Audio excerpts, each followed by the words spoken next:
Hey everyone, it's Anthony from Pretty Printed here. In today's video, I'll be talking about how to extend a user model in Django by using a one-to-one field. So if you just want to add some basic fields to whatever represents a user in Django, then you can by using the technique that I show you in this video. This video is from a course called Understanding Django that I have. If you want to check out that course, you can go to the link in the description below and you can view it and see if you want to join. So I hope you enjoy this video and thanks for watching. Okay, so we're able to bring in the email and the first and last name fields. But what if we want to create some other fields that are related to a user in some way? Well, we can do that as well in Django. And the way we're going to do it is by creating a new model that has a relationship to the user model. Now, there are several ways that you can do this overall process, but the one-to-one relationship is pretty easy to understand. So that's the one that I'm going to cover. So the first thing that we want to do is we want to create a new model, and this model is going to be a model that holds the additional information for a user. So let's call it something like user profile. So I'll create a new class here called user profile, and it's going to inherit from models.model. Okay, so it's just a regular model.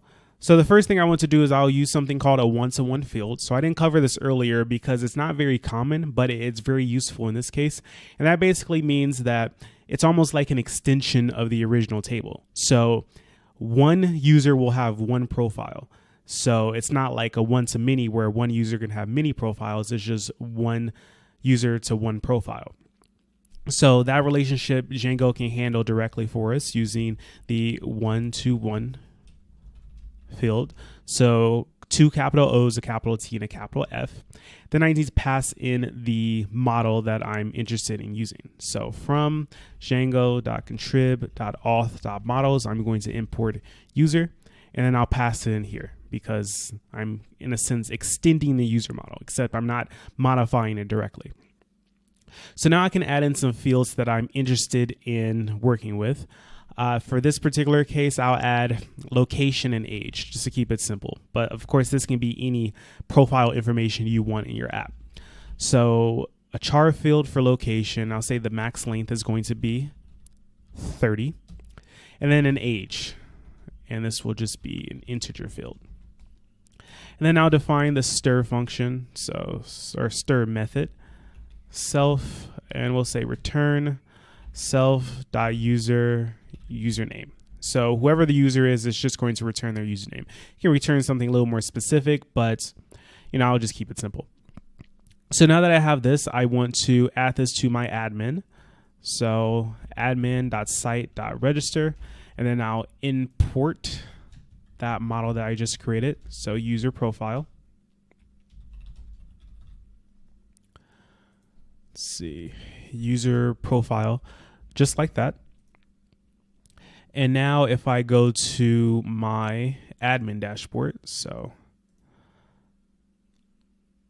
let's see, should have an on delete for the one-to-one field. So we'll put on delete. Whoops, if I can spell delete. So on delete equals models.cascade. And basically what this does is whenever you delete the user, it automatically deletes the user profile for you. So that's how the relationship is maintained.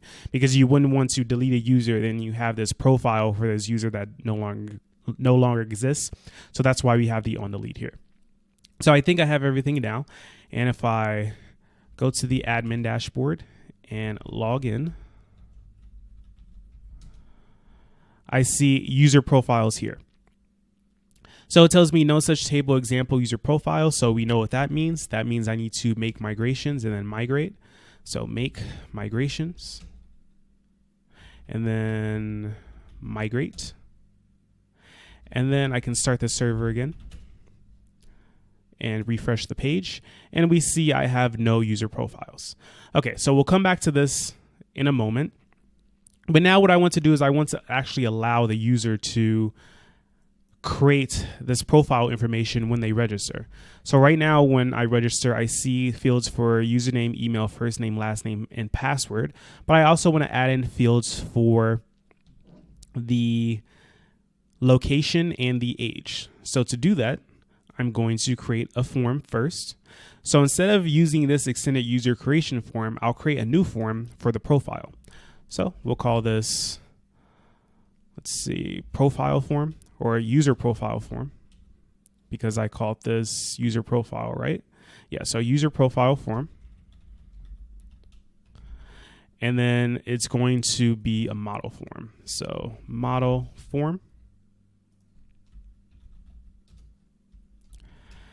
And then what I want to do is I want to define the meta class. And then the model is going to be equal to, and then I'll have to import the model. So from .models import user profile.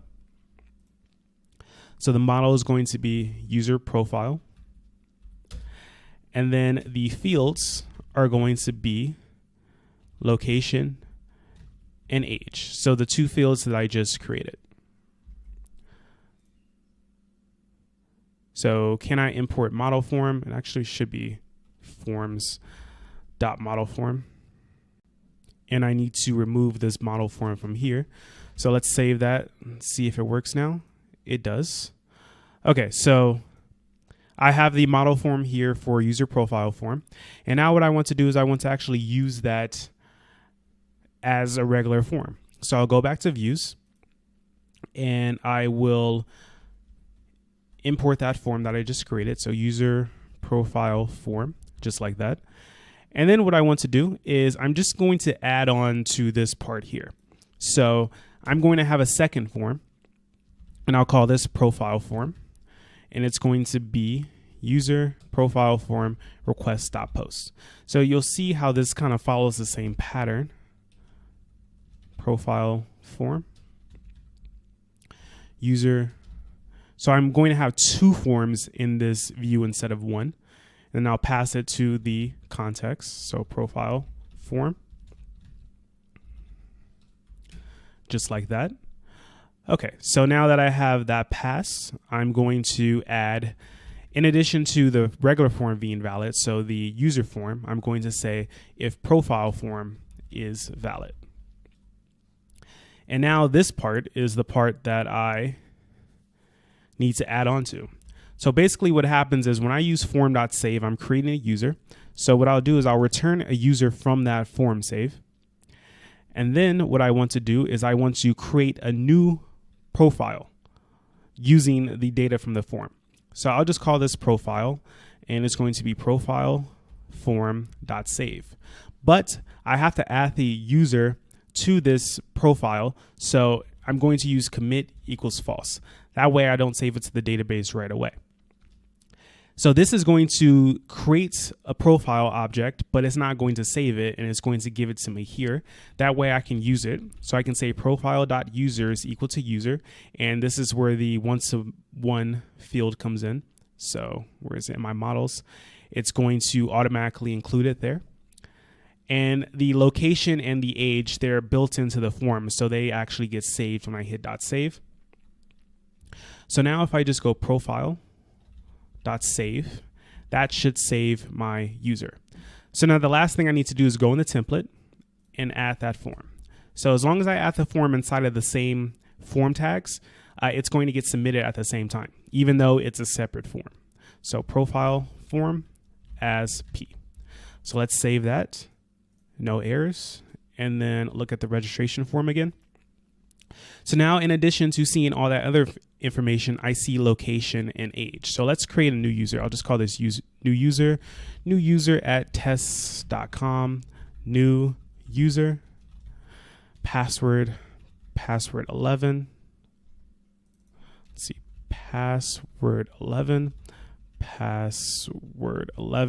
Location will be New York and age will be 25. So create a new account. And now I see the username is new user. The email is newyuser@test.com. So now if I log out and log in as an admin user, just so I can see the model.